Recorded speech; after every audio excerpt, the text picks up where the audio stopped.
This journey started about a year ago. It started like most news reports. It started by calling people for information. So what's happening is she's connecting me with somebody, a representative, who will be able to give me a list of psychiatrists. I wasn't just calling for information. I was calling for help. So you know what my job is? I'm going to believe in you until you believe in you. Because you come across like you got it, but I know. I'm an old girl, I've been around. I'm going to believe in you until you believe in you. Ellen is one of several people you'll meet on this journey. You'll also meet Leah. You'll also meet Isaiah, Caitlin, and Stephanie.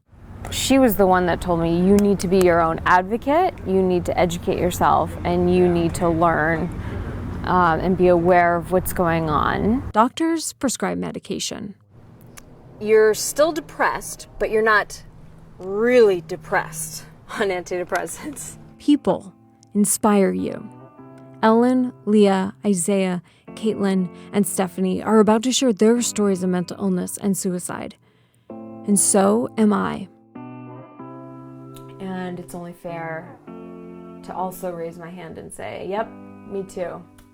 And let me join you on that process so that all of us can be better. Because that's the ultimate goal, right? Is that we all get better through this process. And I think just hearing somebody else say, me too, it's so simple, but it's so powerful. Mental illness may seem invisible, but we are not.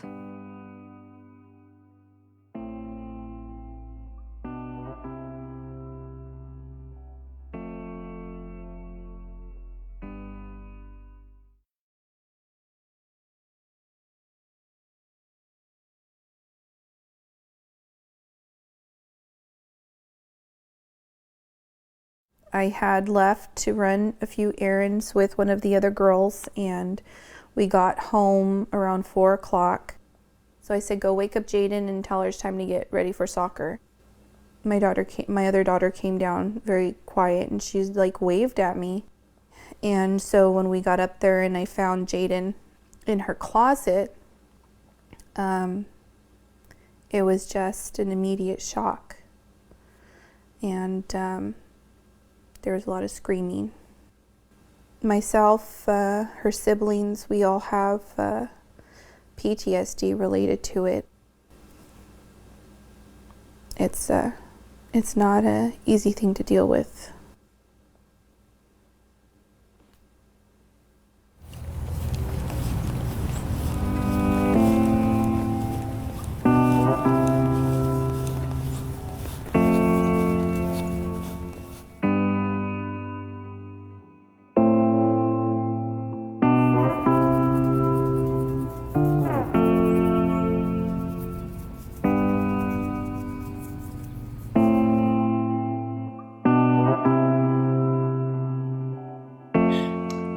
Becky, you won't believe what Trisha did.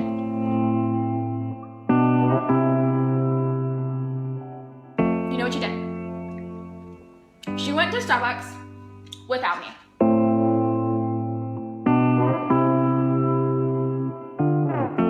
With Jessica. With Jessica!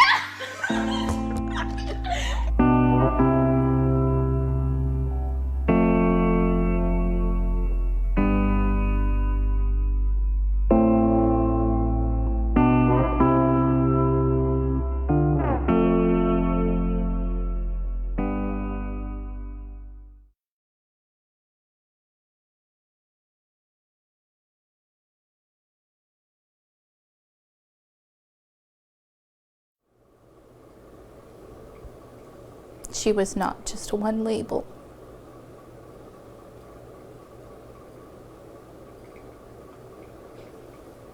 She was 100 adjectives,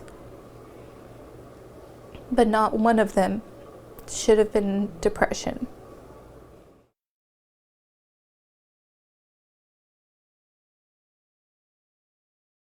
So it seems like, you know, from somebody who doesn't who didn't know her intimately. You know, from the outside, she played soccer, she did all these things, but, you know, when at home, she would often isolate. And that's quite different.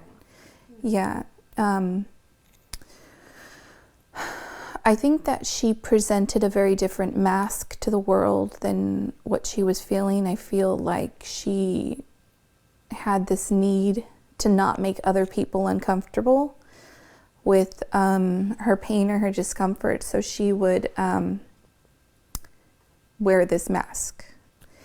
And it was only those who know her very closely that could see the cracks in between. I think it just amazes me, and I'm so thankful for mothers like you who help their children so much and take such an active role. I mean, I have to tell you that because Jaden wasn't alone. She had you to turn to. She could talk to you at any time. You knew everything to do. Whether she needed just a moment at school, you know, the school knew because you told them. She saw a therapist. She went to a psychologist. She went to a neurologist. You pulled out all the stops for Jaden. I mean, how did you know to do all that? How did you?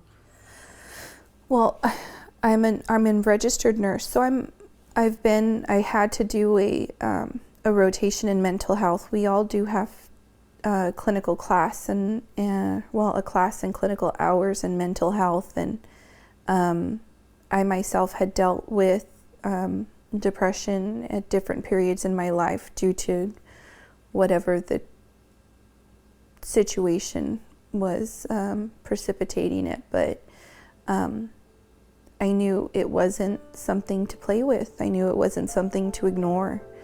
And she was so very sensitive to what anyone else thought of her. And so I did my best to build her up, build up her self-esteem, and just constantly tell her how beautiful I thought she was. And smart, but sometimes I felt like she was just like, oh, that's just my mom. You know, moms do that. Moms say things like that because that's their job.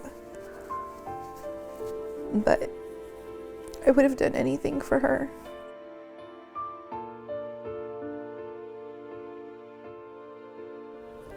Jaden's problems were multifaceted. It wasn't just one thing. It wasn't just one problem. It wasn't just one stressor. She had all these different things. And even removing one, or removing two, or removing three wasn't enough to save her.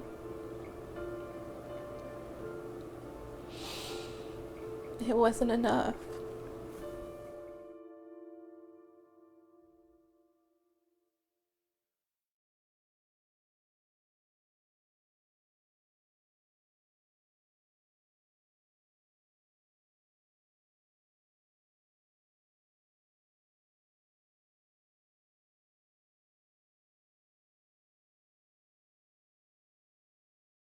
Please, Mom, I need ice cream, please. You need ice cream, please? Yeah. Okay, go sit down and be a good girl, and then you can have ice cream, okay? But you have to sit down and watch your movie and be very quiet. Can you do that?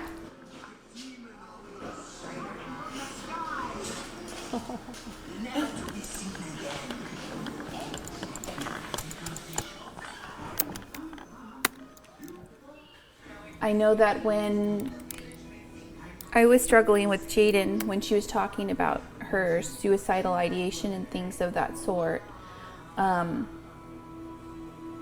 tried to find as many resources available as there were, locally, online. I read books, I talked to therapists, I did everything I could think of to try to help her. And I think that a lot of parents would want to do the same thing but don't know where to find those resources. So the goal of the Jaden's Voice website is to spread awareness and to provide those parents and those kids that are looking a list of resources to go to.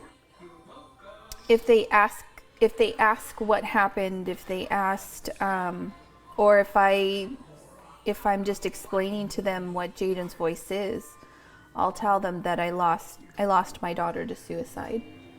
That she struggled with depression for a long time, and finally couldn't keep going. But just because she couldn't keep going doesn't mean she was weak. She just felt alone.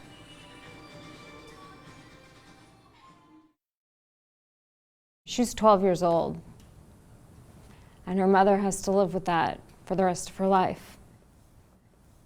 You know, it exemplifies why we need to talk about mental illness, why we need to talk with each other about mental illness, and why we shouldn't hide.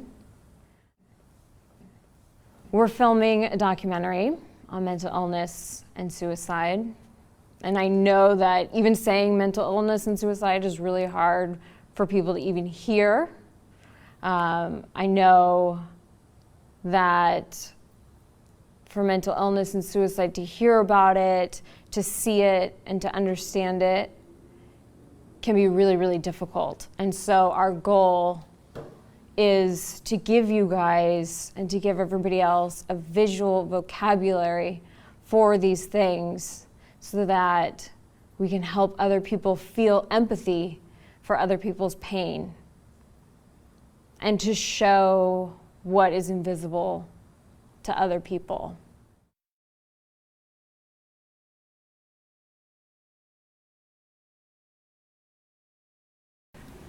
It's just one of those days I guess you get. Thank you. I'm tired of having the meltdowns, and I know it's normal, and I know I gotta move forward, but there's some days I just fall flat on my bed. And I think everybody's just afraid to maybe mention it, maybe. Yeah. And I know my family calls and asks my daughter all the time how I'm doing, you know, but they don't really ask me. It is hard. You were mentioning that it's a miracle that we're all got out of bed this morning, and I'm still there, you know. If I don't have to be out of bed, I'm not. I felt our county needed a group for people who'd lost loved ones to suicide. And I went to my administrator and asked him if I could start a group, and he said, yeah. Because I knew when my family went through our losses, there was nothing. And I had read about groups and knew that they were helpful. And so that's when I started my path onto helping survivors and doing suicide prevention in the community. Hello, this is Ellen. I mean, this is my main job. I supervise the Kern County Mental Health Hotline. But we want to make sure that we help everybody who calls. It's a crisis hotline. We're a part of the National Suicide Prevention Lifeline. Not every call is a suicide call, but we help people with substance abuse problems who just need someone to talk to. We refer people to services. People need food, whatever they need, we're here to help them. I do it because of him and my older brother. He should still be here. His baby just went off to college. But he's not. If he hadn't have died and my older brother hadn't have died and Jennifer hadn't have died, I wouldn't be doing this. I wouldn't be doing this at all.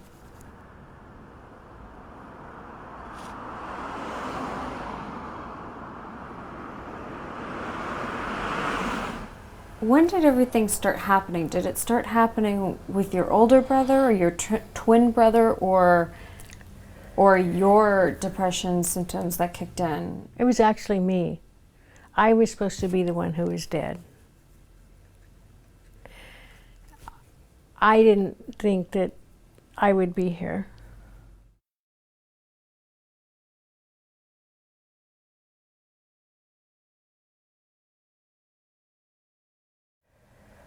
There was nothing in my life that was unbearable. That was like, oh my gosh, you have to kill yourself. But you and I have talked about this before, but depression is a liar and a thief. And it tells you that nobody loves you. And it tells you that everyone would be better off without you. And it tells you that people would be happy if you were gone. And I can sit here and be emotionally detached with what I'm saying now, but at that time, I believed every word of that. I believed that people would jump for joy the day I died. And it was because of my bipolar disorder that the inside of my head, and this was 30-something years ago, where they knew a lot less than what they know now. And it seemed like the right answer, because that unbearable pain inside of me, the only respite that I thought was available was death. And that now I won't be a pain to everybody around me. When in reality, because I couldn't hear anything else but that depression, I am loved and people did care about me, but that depression just overtakes you. What kind of feedback do you get from people? I imagine a lot of people come up to you and tell them their story. I think, yeah, people do, because I tell them my story, and that I'm not ashamed that I have a mental illness. I'm not ashamed that I've attempted suicide. I'm not ashamed that I've lost people in my family to suicide, that there's substance use disorder in my family, and that we have to talk about it, and that's how we're going to make the suicide rate go down, and that we have to get rid of the stigma with mental illness. And it's not really stigma, it's discrimination. We call it stigma to sound nice, but really it's a discrimination against people who have mental illness. And I will go to my grave preventing suicide and getting rid of that discrimination that has to do with mental illness.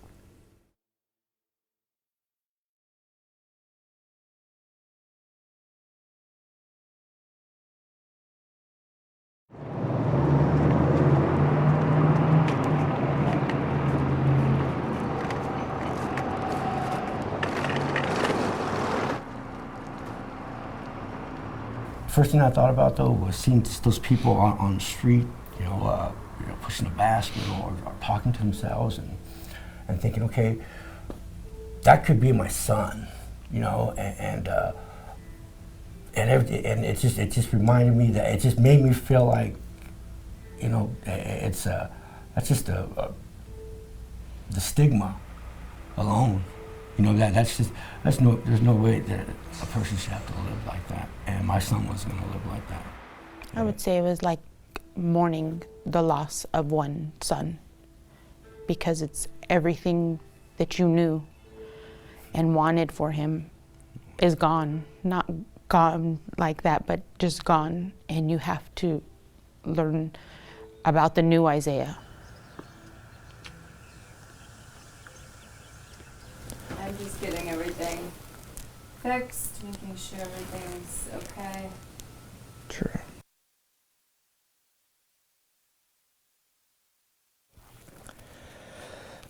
To write a word isn't enough. I must make sentences upon sentences, change mentals upon leverages. Recognize what's real and build off that. These thoughts produce good and bad emotions. So now I hold close what I know is my mind.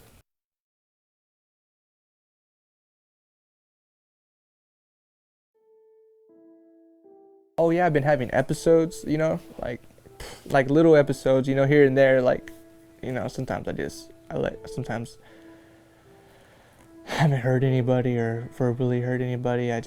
One instance was I had to step out of my art class because I was thinking too much, and I just had to walk out and smoke a cigarette, I was just I was trying to handle it, but I was getting embarrassing thoughts. I was getting, just everything was overbearing. It was like I could have caught it, like I could have picked up, but like something was telling me don't, like just don't, and then I got stuck, really stuck. And I got stuck, and I was just sitting in my seat, just listening to a good lecture. It was always a good lecture, but I was just like, oh, I can't focus. And so I walked out, I smoked a cigarette, and came back in, and I wasn't out. The whole class, it just, until I met up with my dad, and I told him about it, and I tried to get out of it, and I came home, and I laid down, and I was listening to music, listening to instrumentals, and just try to get through my day, you know, like I completely, you know, when you just fall, and then like it goes for like hours of just trying to get back to yourself. Oh, man, yeah, that was one of those days. And so I had to say, yeah, the fight doesn't end. To actually have to see that in your child, when you raised him to be everything that you weren't, and all of a sudden it was just taken away from you at 18. And pretty, but I wasn't gonna, you know, I wasn't gonna just, it wasn't an option for us.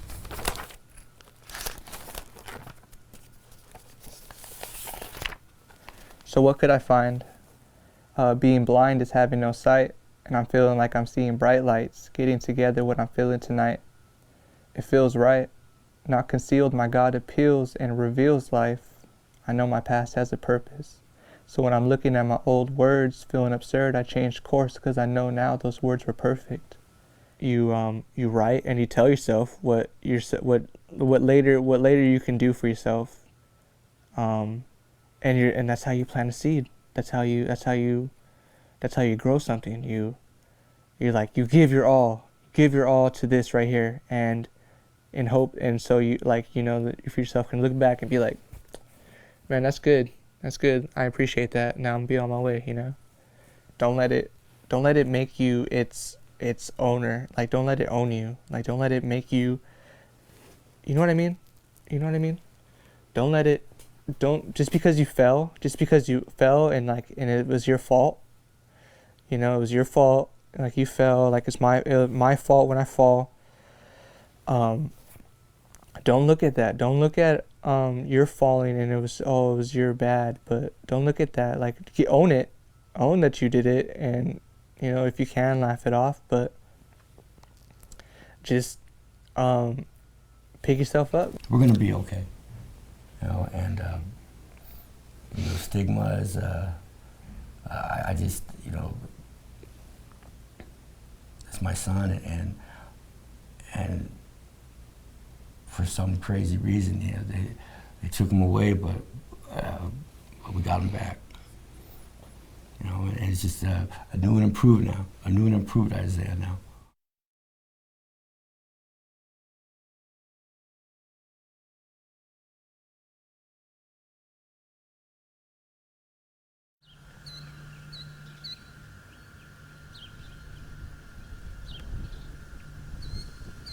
Before even knowing about the diagnosis, the feeling of just pain. Like, I used to tell my mom, like when I was younger, like, it just hurts so much. And she'd be like,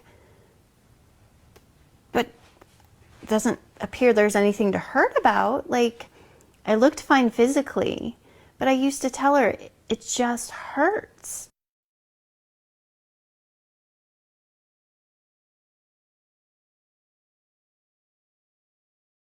One of the things we know about BPD is that people are really sensitive. So I'm like so sensitive. Like, you know, how we kind of conceptualize BPD now in the field is kind of the person being like the psychological equivalent to a third-degree burn victim. So like everything is intensely painful. Really hard for other people, and my husband will say this, is that you look fine. You go to work. You know, you have a job, you function at your job, you know, you do whatever, you look fine. And I think that's the response that's so hard, is that I don't look like I have like a broken leg or like, so no one can see it. So you often don't get the response from other people that you're looking for because they don't see that something's wrong. Internally, my arousal just goes through the roof, and it feels like I can't manage the anxiety. Like I just become, and I guess panicked in the sense that I feel frantic.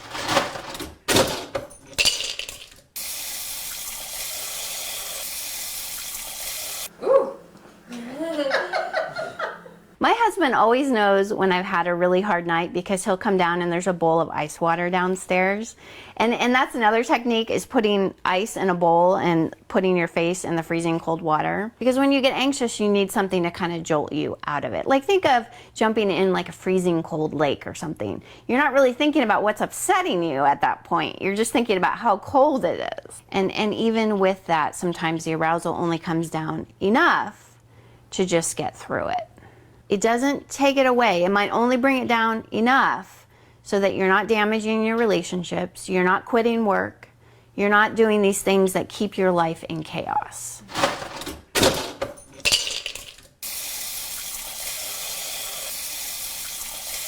I've been rolling all the time. Okay. And Okay, are you ready? Yeah, ready? Okay. Go.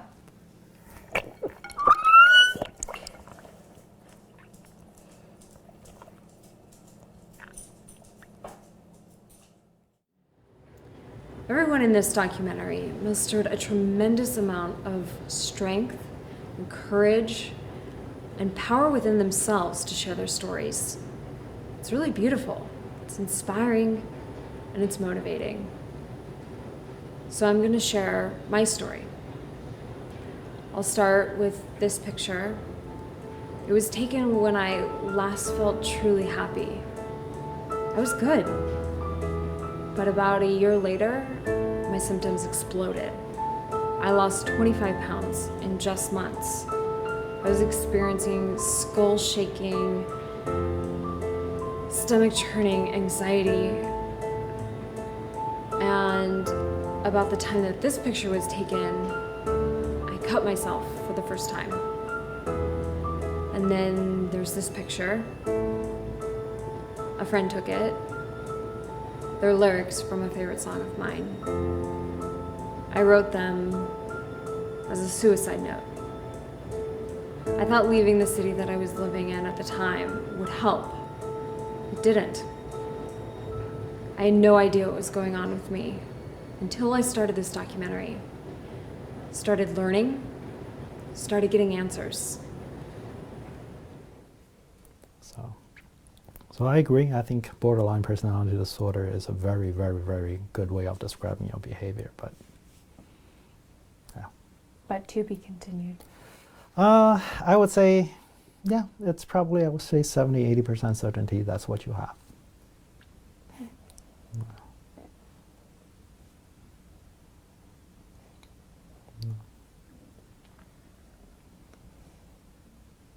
Sorry, I didn't. It's all right. I think it's something that's on your mind for a while. So. Well, you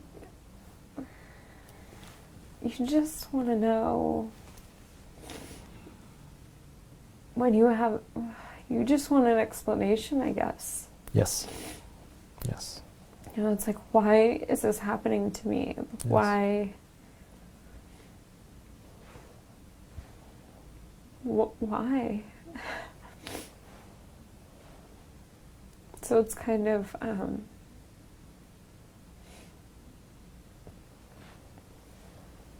relieving. Yeah.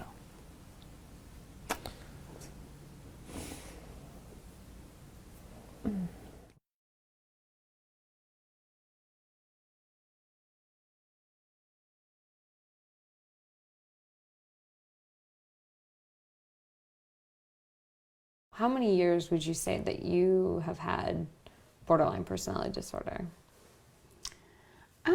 You know, I would say I've been struggling even since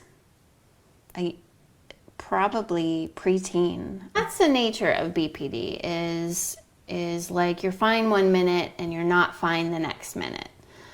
You never know when that's going to hit. And I think I was talking to you about You know, it's kind of like being that third-degree burn victim, where it's like, you know, you don't have any, a third-degree burn victim doesn't have any skin. Well, we don't, you know, I don't have emotional skin, you know, and everything just hurts. And still, that's kind of my plight now.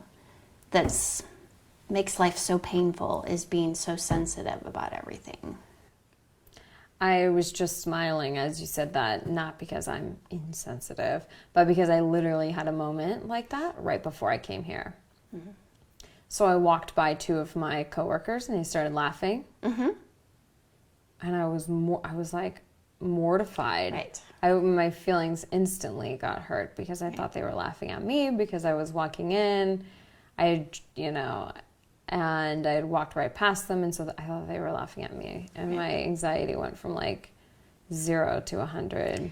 And I do that a lot. And I think, you know, constantly reading into things. I had an incident where my husband, he commented on like an ice cream container on the sink.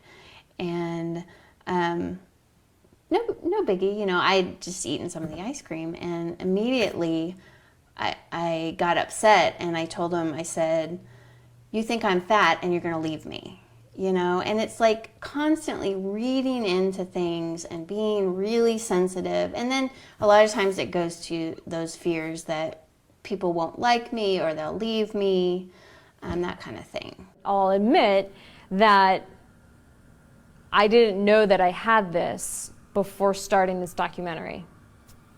23 ABC's Ivan Rodriguez talking to Cruz today. He joins us live. You know, I'm a main anchor at a television station. I'm 30 years old, you know, but I have a mental illness. I talk about it with my coworkers. They see me. They see what happens to me. And because I've been open with them, because most of them know, if not all of them. Do all of them know? Yeah.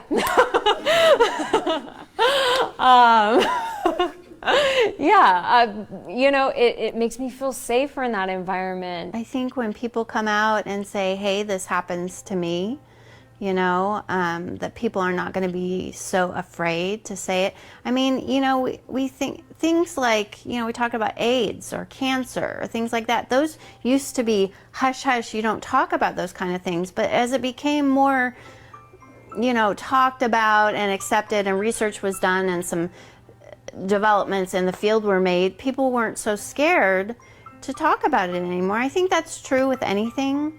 And I think a mental illness is the same thing. It needs to be talked about. I definitely don't see enough people talking about mental illness, and I think that contributes to the stigma and the shame. There is such a high stigma about mental illness that the people are afraid to talk about it. They're afraid of the reaction that they will get. And I am too sometimes, but I don't let that stop me.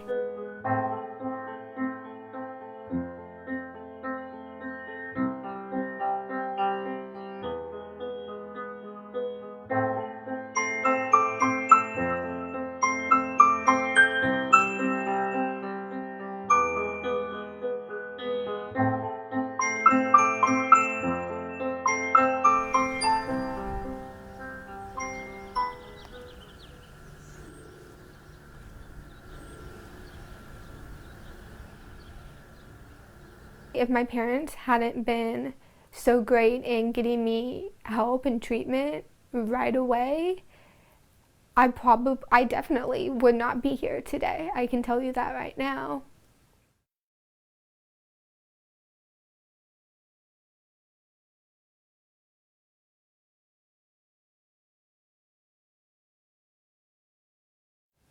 There was a time in the beginning, especially, when I would cut, and it was a very unhealthy coping mechanism, and I knew that it was wrong, but the endorphins released and just the immediate release that you get through it, it would take away everything else that I was dealing with. And even just for a moment, there were times where I became very desperate just for that release. And I did cut. Well, I started getting help for depression in 2013, right as I was beginning my sophomore year. I had been depressed and anxious through the summer before and a little bit into the end of my freshman year of high school.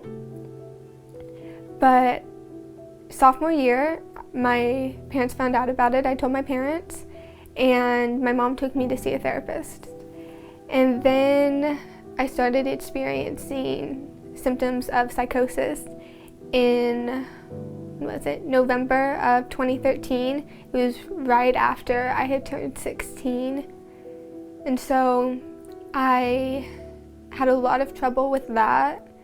I was diagnosed as schizoaffective, and I was hospitalized the first time in May of 2014.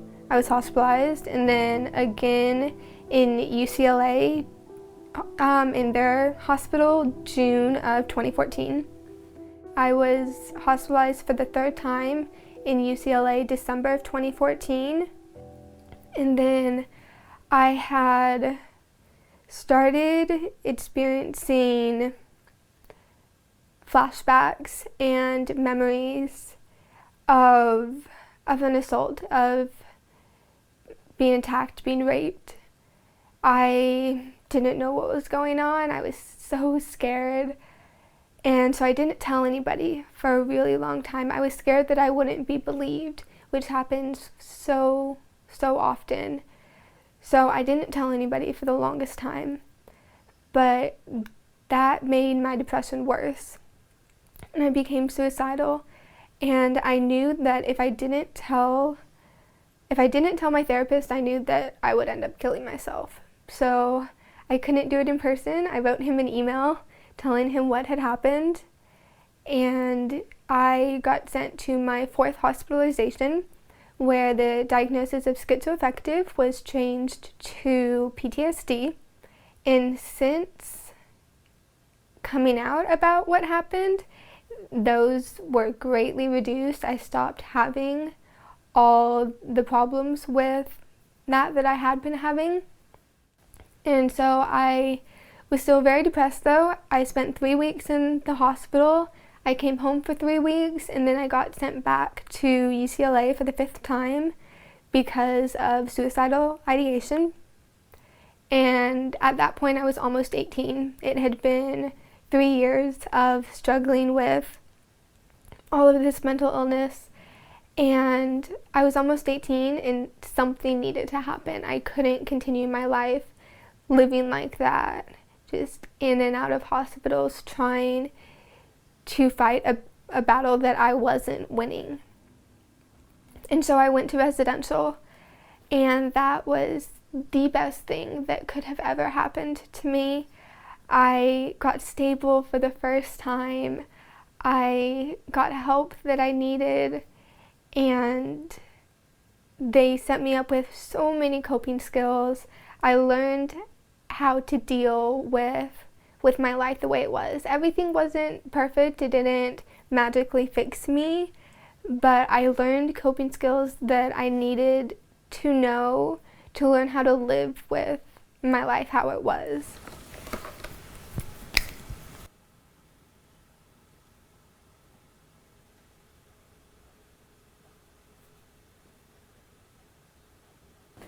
I would say that coloring is a coping skill for me.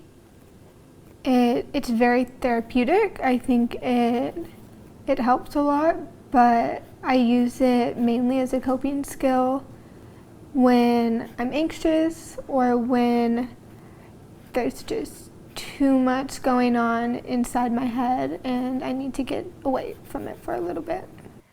I know that when I was going through the worst of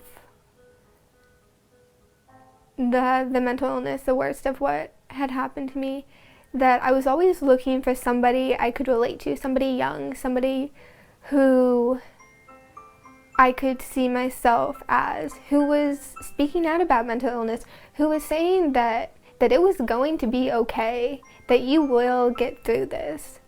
I could find people who were in their 40s and in their 50s who were talking about it, but there wasn't very many people my age.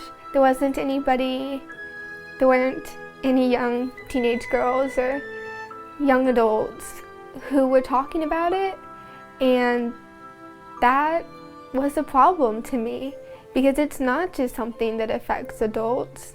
And so I wanted to be somebody who I needed when I was younger. Start at 1. Where's 1?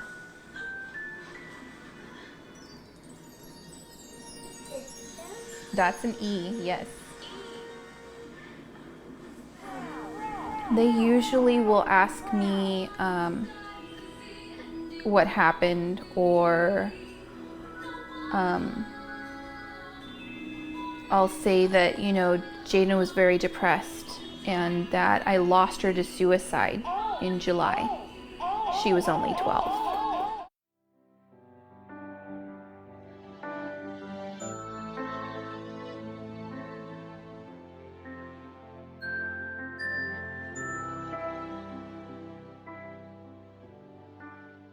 I'm trying not to hide what's happening with me because people need to know that it's real and that it exists and that it's a serious condition.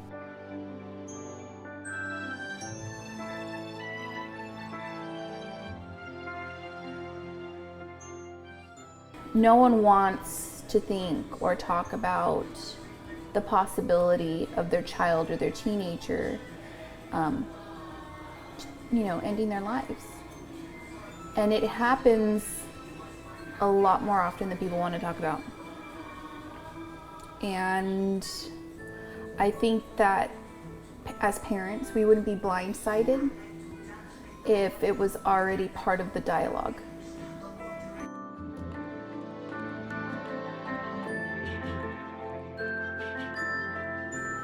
I always knew that I was going to be a speaker and to speak out about what I went through in mental illness and sexual assault and all of it, because I want to use what I've learned and what I've gone through to help others.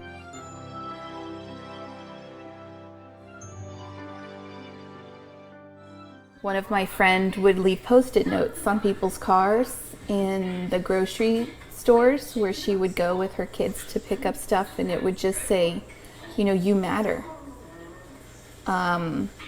Someone in this world loves you. You can't be replaced. I am loved, and people did care about me, but that depression just overtakes you. And I look back now and I think, wow, you know, that was overwhelming, and I'm so grateful that I didn't succeed. Started going to school. Well, I was going to school since I first met you, my first semester. So I finished, I've been going to school, I've been working, and then I did finals, and I think I got all A's, maybe a B in one class. I took 3.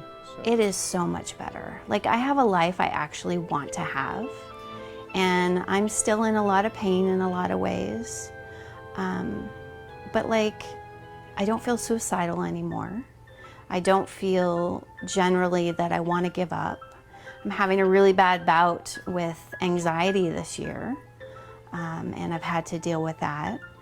But, you know, it's so much better. I struggle with anxiety and my PTSD.